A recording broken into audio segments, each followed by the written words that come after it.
குர்ஆன்ல ஒரு வசனத்தில் இருக்கிறது, நீங்க ஒரு தண்டனையை அஞ்சிக் கொள்ளுங்கள், அது அநீதி இழைத்தவர்களை மட்டும் அது பிடிக்காது, அநீதி இழைக்காட்டா கூட உங்களை பிடிச்சிரும். ஒத்தகு ஃபித்னத்தன் லா துஸீபன்னல்லதீன லலமு மின்கும் ஹாஸா, உங்கள அநீதி இழைத்தவர்களை மட்டும்தான் பிடிக்கும் என்பது கிடையாது, எல்லாரையும் பிடிக்கக்கூடிய ஒரு சோதனை இருக்கிறது, அதுக்கு நீங்கள் பயந்து கொள்ளுங்கள் அப்படின்னு ஒரு வசனம் சொல்லுகிறது. இன்னொரு வசனத்தில் அல்லாஹ் என்ன சொல்றான்னு கேட்டா, நீங்கள் ஒழுங்காக நடந்தால், நீங்கள் அநியாயம் செய்யாவிட்டால் உங்களையும் அல்லாஹ் தண்டிக்க போகிறான் அப்படின்னு ஒரு வசனம் இருக்கிறது. ரெண்டு முரண்பட்ட கருத்தை சொல்லுது. ஒரு கேள்வி என்னன்னு கேட்டா, இந்த வசனம் சொல்லுது நீங்க அநியாயம் செய்யலைன்னா உங்களை எல்லாம் பிடிக்க போறது இல்லைன்னு சொல்லுது. அந்த வசனம் சொல்லுது ஒரு தண்டனை இருக்கிறது, அது அநியாயம் செஞ்சவனுக்கு மட்டும் வராது, மற்றவனுக்கு தான் வரும் அப்படின்னு இருக்கிறது. அப்ப அநியாயம் செஞ்சவனுக்கு தண்டனை வராதுங்கிறது சரியா, அநியாயம் செஞ்சவனுக்கும் வரும் என்பது சரியா, அநியாயம் செய்யாதவனுக்கும் தண்டனை கிடைக்கும்ங்கிறது சரியா, முரணா இருக்குதுன்னு கேட்கிறாங்க. இத மேலோட்டமா பார்க்கும் பொழுது இது முரண் மாதிரி தெரிஞ்சாலும் சிந்திச்சு பார்த்தோம்னு சொன்னா இதுக்கு விளக்கம் வேற ஒரு வசனத்துல கிடைக்கிறது. என்ன வசனத்துல கிடைக்குதுன்னு கேட்டா, இந்த அநியாயத்தை அல்லாஹ் ரெண்டு விதமாக வைக்கிறான். அதாவது சனிக்கிழமை என்று வரம்பு மீறினாங்க இல்லையா, சனிக்கிழமை அந்த மீன் பிடிக்க கூடாது என்று அல்லாஹ் கட்டளையிட்டான். அதை மீறி ஒரு சாரார் நினைஞ்சாங்க, அவங்க மீன் பிடித்தார்கள். அப்படி மீன் பிடிக்கும் பொழுது அதுல என்ன ஆச்சுன்னா மூணு வகையா அந்த மக்கள் பிரிஞ்சிட்டாங்க. ஒரு சாரார் அந்த கட்டளையை மீறி மீன் பிடிச்சாங்க, ஒரு சாரார் ஏன்டா அந்த மாதிரி கட்டளையை மீறி மீன் பிடிக்கிறீங்க அப்படின்னு தடுத்தாங்க. இன்னொரு சாரார் என்ன பண்ணாங்கன்னு கேட்டா, தடுத்தாங்கல்ல அவங்கள்ட்ட போய்கிட்டு லிம தாயிலூன கௌமன் அல்லாஹு முஹ்லிக்கும், அல்லாவே அவங்களை அழிக்க போறான், அவங்களோட ஏன் போய் நீ அறிவுரை சொல்லிட்டு தொலைஞ்சு போயிறாங்க, அதே மாதிரி தடுக்கிறீங்க அப்படின்னு கேட்கறாங்க. அதாவது ஒருத்தன் தடை செய்யப்பட்டதை செய்கிறான், இன்னொருத்தன் அந்த செயலை கண்டிக்கிறான், நடுவுல உட்கார்ந்து ஒருத்தன் என்ன செய்யறான்னு கேட்டா அவனுக்கு அறிவுரை சொல்லாம கண்டிக்கிற மக்களுக்கு அறிவுரை சொல்றான். இன்னைக்கு நிறைய பேர் இப்படி கிளம்பி இருக்கிறாங்க, தௌஹீத் ஜமாஅத்துக்கு இப்படி தான் கேட்பாங்க, அவன் செஞ்சா இதான் இப்படி பேர் சிரிச்சிட்டு இருக்கிறிய அப்படின்னு கேட்பாங்க.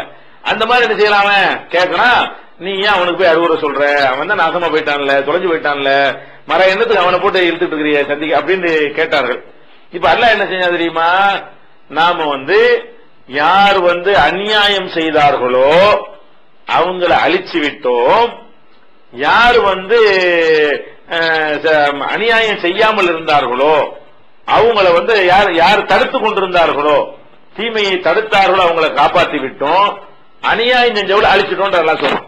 அவங்க மூணா பிரிஞ்சாலும் அல்லாஹ் ரெண்டா தான் பிரிக்கிறான். அத எப்படி பிரிக்கிறான், அநியாயம் அதாவது தீமையை தடுத்தவர்கள் ஒரு சாராராகவும், தடுக்காம இருந்தான் பாருங்க அவனையும் அந்த தீமையை செஞ்சான அவனையும் சேர்த்து அநியாயக்காரங்க அல்ல. அப்ப அநியாயக்காரர்கள் யாருன்னு கேட்டா, தப்பு செய்கிறவர்கள் மாத்திரம் அநியாயக்காரர்கள் இல்ல, தப்பு செய்கிறவர்களை தடுக்காமல் இருக்கிறார்களே அவர்கள் அநியாயக்காரர்கள். அப்ப நம்ம இந்த வசனம் எதை சொல்லுது, இப்ப இந்த சனிக்கிழமை மீன் பிடிப்பது சம்பந்தமான இந்த தொடர்ல பார்க்கக்கூடிய நேரத்தில் அவர்கள் 3 குரூப்பாக ஆனாலும் கூட அல்லாஹ்வுடைய பார்வையில் 2 குரூப் தான். அது என்ன 2 குரூப், தீமையை தடுத்தவர்கள் ஒரு குரூப், தீமையை செஞ்சவங்களும் அதை பார்த்து கொண்டிருந்தவர்களும் சேர்ந்து ஒரு குரூப். இவன் தடுத்தவன் அவன் அநியாயக்காரன் அப்படின்னு அல்லாஹ் அநியாயக்காரனை 2 ஆட்களை அநியாயத்தில் சேர்த்துட்டான். இப்ப நீங்க இந்த வசனத்தை எடுத்து பாருங்க, நீங்க ஒரு சோதனையை பயந்து கொள்ளுங்கள், அது அநியாயக்காரனை மட்டும் பிடிக்கும் நினைச்சுக்கிறாதீங்க, யாரையும் பிடிக்கும், அதை பார்த்துக்கிட்டு இருந்தா பாருங்க அவனையும் தான் பிடிக்கும். அது தீமையை தடுக்கணும், நீங்க நம்ம அளவுக்கு சரியா இருந்துகிட்டோம், நம்ம அளவு ஒழுங்கா இருந்துகிட்டோம் அப்படின்னு இருப்பீர்களே, ஆனால் அப்போ உங்களுக்கு ஒரு வேதனை வந்தடையும், அதுக்கு நீங்கள் பயந்து கொள்ளுங்கள். அதைத்தான் அந்த வசனம் சொல்லுகிறது. நீங்க ஒரு தப்பும் செய்யாம இருக்கும்போது தண்டிக்கிறது இல்லை, நீங்க தப்பு செய்யல அடுத்தவன் தப்பு செய்யும்போது பார்த்துட்டு இருக்கிறீங்கல்ல தடுக்காம, அது ஒரு வகையான தப்பு தானே. அப்ப அவனை மட்டும் தான் பிடிக்கும் நினைச்சிடாதீங்க, உங்களையும் பிடிக்கும். ஒருத்தன் ஒரு குடிசைக்கு தீ வைக்கிறான், தீ வைக்கும் போது என்ன செய்யறோம், நம்ம 4 குடிசை தள்ளி உட்காந்து பார்த்துட்டு இருக்கிறான். இப்ப இந்த தீயில குடிசை தீ வச்சவன் குடிசை மட்டும் தான் போகுமா, இந்த குடிசையும் சேர்ந்து போயிருமா இல்லையா? அதேதான் அழிகிறதுன்னா தீமை செய்யறவனையும் அழிவான், அந்த தீமையை பரவ விடாமல் தடுக்கிறத தவறான அவனும் அழிஞ்சு போயிருவான். அதைத்தான் அந்த வசனம் சொல்லுகிறது. அப்ப ரெண்டையும் எல்லாத்தையும் இணைச்சு பாத்தீங்கன்னு சொன்னா ரெண்டும் ஒரு கருத்து தான் சொல்லுது. நீங்கள் ஒரு தப்பும் செய்யாமல் அல்லாஹ் உங்களை தண்டிக்க போறான். கண்டிப்பா நீங்க ஒரு தப்பும் செய்யாட்டி தண்டிக்க மாட்டான். ஆனா தப்புன்னா நீங்க என்ன விளங்கிட்டு இருக்கிறீங்க? தப்ப நாமளே செஞ்சாலும் தப்புன்னு விளங்கிட்டு இருக்கிறீங்க. இல்ல, நீங்களே செஞ்சாலும் தப்பு தான்.